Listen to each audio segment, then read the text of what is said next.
di awal tadi pembukaannya saya bercakap mengenai Hari Orang Asal Sedunia. Ia berkaitan dengan pembangunan sebenarnya, Syu. Ya, betul. Dan bila kita bercakap dengan pembangunan ni, dia ada banyak sebenarnya perkara yang perlu diperhalusi. Tapi pada pagi ini kita nak beri fokus bagaimana sebenarnya satu bentuk pembangunan yang mampan yang kita boleh wujudkan untuk memastikan kehidupan yang lebih sejahtera. Ya, jadi hari ini kita akan berkongsi mengenai kepentingan pembangunan mapan terhadap kesejahteraan manusia dan alam sejagat. Dua tetamu kami bawakan ke studio. Pertama, kita ada Datuk Seri Paduka Maimunah Muhammad Sharif, iaitu Timbalan Setiausaha Agung Pertubuhan Bangsa-Bangsa Bersatu, merangkap pengarah eksekutif UN Habitat, dan juga Encik Hamdan Abdul Majid, iaitu pengarah urusan Think City, yang mana Think City ini bekerjasama rapat dengan UN Habitat dan program lawatan rasmi Datuk Seri Maimunah selaku pengarah eksekutif UN Habitat ke Malaysia juga melibatkan kerjasama dan perbincangan bersama dengan sektor kerajaan. Dan hari ini kita akan melihat bagaimanakah aspek pembangunan yang perkataan mapan itu sebenarnya unik untuk kita bicarakan pada hari ini. Okey, bagi Datuk Seri Paduka Maimunah sendiri selaku pengarah eksekutif UN Habitat, mungkin boleh kongsikan terlebih dahulu sedikit peranan dimainkan oleh UN Habitat sendiri untuk memacu pertumbuhan yang mampan sekali dengan kita mempertimbangkan berkenaan dengan alam sekitar. Terima kasih. Selamat pagi Malaysia kerana telah mengundang saya untuk pada pagi ini.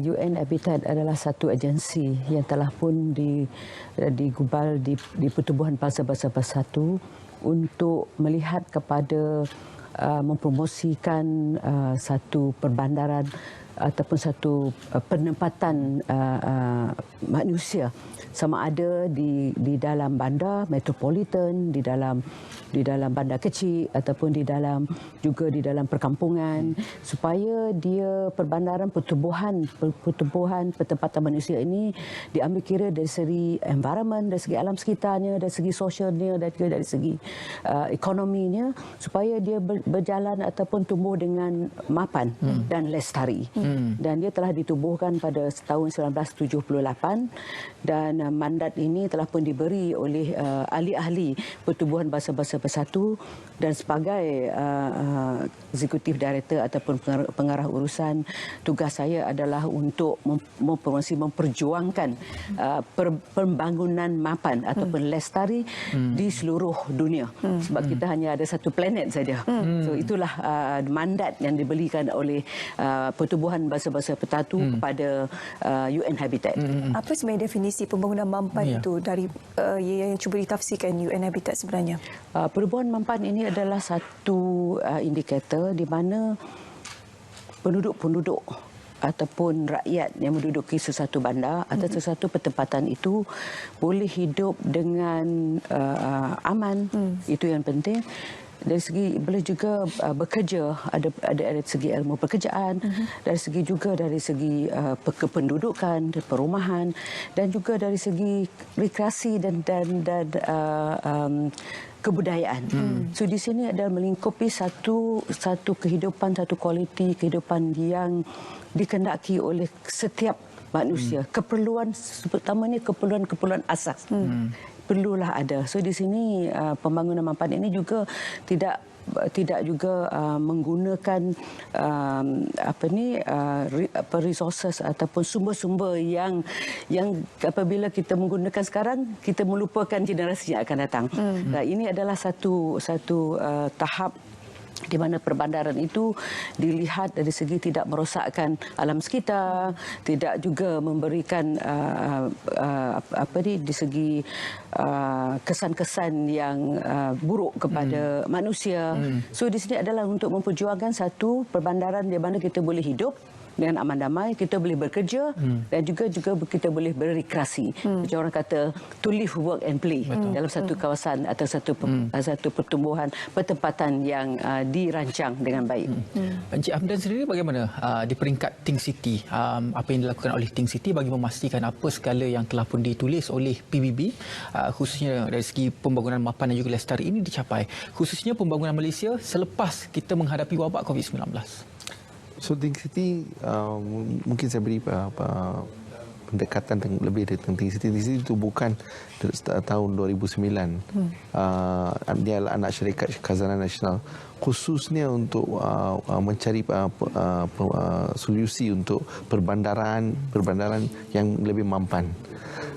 Dalam agenda dalam meremajakan bandar kita semula balik, kita telah menjayakan program-program pembaruan bandar di seluruh negara, dan kita telah menjayakan memberikan, boleh dikatakan, agensi yang memberi fokus kepada perbandaran, yang menjayakan agenda perbandaran di Malaysia. So khususnya dalam rancangan Malaysia ke-10, ke-11 dan ke-12 ada perhatian khusus telah diberikan kepada isu perbandaran di Malaysia.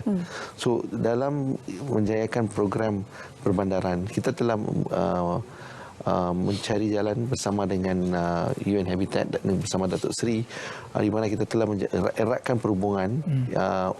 Bagaimanakah kita dapat menjadi penyelesaian untuk mencapai hasrat pembangunan bandar lestari yang seperti diceritakan oleh Datuk Seri, yang telah di mana Malaysia juga menjadi satu signatory di UN yang akan menjayakan, target dia telah disediakan untuk 2030, 2040 dan 2050. Dan agenda perbandaran akan menjadi lebih-lebih penting dalam masa yang terdekat, sebab di Malaysia peratus perbandaran kita telah meningkat dari dalam 70-an, tahap peratusan perbandaran lebih kurang 25%.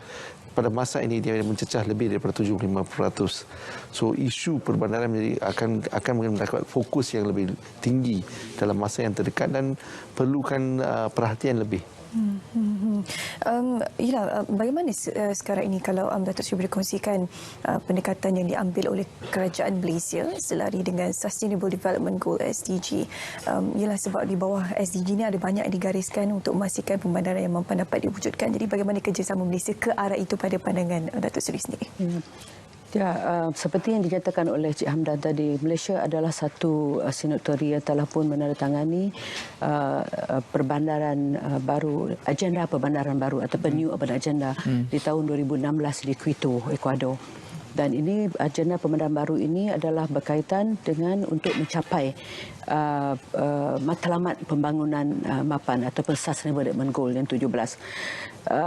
Malaysia telah pun menjalankan agenda perbandaran baru ini. Kalau kita lihat, saya nampak apa yang saya nampak melihat dari segi dia telah menjalankan dari segi polisi, menyediakan rangka-rangka strategi, dan apa yang penting adalah seperti rangka-rangka strategi dan polisi ini dilaksanakan, diambil tindakan untuk melaksanakan. Dan kita banyak lihat kepada agenda perbandaran ini di mana di Malaysia sendiri 75% penduduk adalah di bandar. Dan dari kita lihat dari segi dia punya kandungan ataupun matlamat agenda perbandaran baru ini telah pun dilaksanakan dari segi menyediakan kehidupan dari segi perumahan, penyediaan alam sekitar dengan agenda global seperti Paris Agreement dan perubahan cuaca dan sebagainya. Dan juga melihat kepada matlamat kesejahteraan penduduk itu sendiri. Dan saya lihat Malaysia telah pun menghantar laporan kepada kita dari segi pelaksanaan agenda perbandaran baru ini. Dan banyak lagi ruang-ruang yang saya rasa boleh dipertingkatkan dari segi polisi, dari segi strategi dan juga dari segi pelaksanaan yang merangkumi di peringkat nasional hingga ke peringkat kerajaan tempatan. Dan di peringkat kami akan membantu dari segi berkolaborasi dengan kerajaan Malaysia. Dah banyak dah yang kita berkolaborasi dengan kerajaan Malaysia untuk melaksanakan agenda perbandaran baru ini. So hopefully kita boleh terus memperbaiki lagi, mempertingkatkan lagi pelaksanaan agenda perbandaran baru untuk mencapai matlamat pembangunan mampan ini. Encik Hamdan, di Malaysia apa lagi fokus yang perlu kita berikan untuk kita mencapai urban transformation dan juga bandar yang mapan di Malaysia, khususnya apabila kita berhadapan dengan perubahan iklim, bukan sahaja di Malaysia, malah di seluruh dunia, dan kesannya sehingga mengalami krisis makanan sekarang? Seperti yang saya menjawab sebelum ini, di mana perbandaran menjadi satu isu yang penting sebab kita boleh dikatakan dalam tamadun bandar di mana rakyat setempat sekarang memilih bandar sebagai tempat menghuni dan menjana ekonomi. So, bagaimanakah kita dapat membina daya tahan ekonomi kita, daya huni penempatan kita, daya tahan iklim perbandaran kita yang dapat mencapai bagaimana agenda apa boleh dikatakan quote unquote happy city lah. Bagaimana rakyat kita dapat hidup dengan gembira, keluarga pengeluaran yang gembira. Sebab yang bandar akan menjadi satu tempat fokus dan khas khusus di mana di sinilah kita akan mencari boleh dikatakan nafkah dan rezeki kita, dan bagaimanakah kita akan menjadikan tempat pencarian makan kita itu sebagai tempat sebagaimana kita katakan rumahku syurgaku, bandarku syurgaku. So kita kena mengalih pemikiran kita di mana kita akan menjadikan tempat duduk kita bukan saja di rumah kita je yang menjadi syurgaku, tapi memberi fokus yang lebih kepada bandar menjadi syurgaku. Ya. Sebab kita tak maulah bandarku syurgaku menjadi tekananku. Hari-hari pergi kerja, balik kerja penuh dengan tekanan disebabkan oleh kesesakan trafik. Jadi itulah fungsi UN Habitat dan juga selaku mereka ZZ jabatan-jabatan yang mengelolakan segala rencana yang telah pun digariskan di bawah UN Habitat untuk menubuhkan satu bandar yang mampan. Terima kasih kepada Datuk Seri Paduka Maimunah dan juga Cik Hamda Abdul Majid. Ini saja kesempatan kita ada untuk bercakap secara ringkas saja berkenaan kepentingan pembangunan mampan terhadap kesejahteraan manusia dan juga alam sejagat.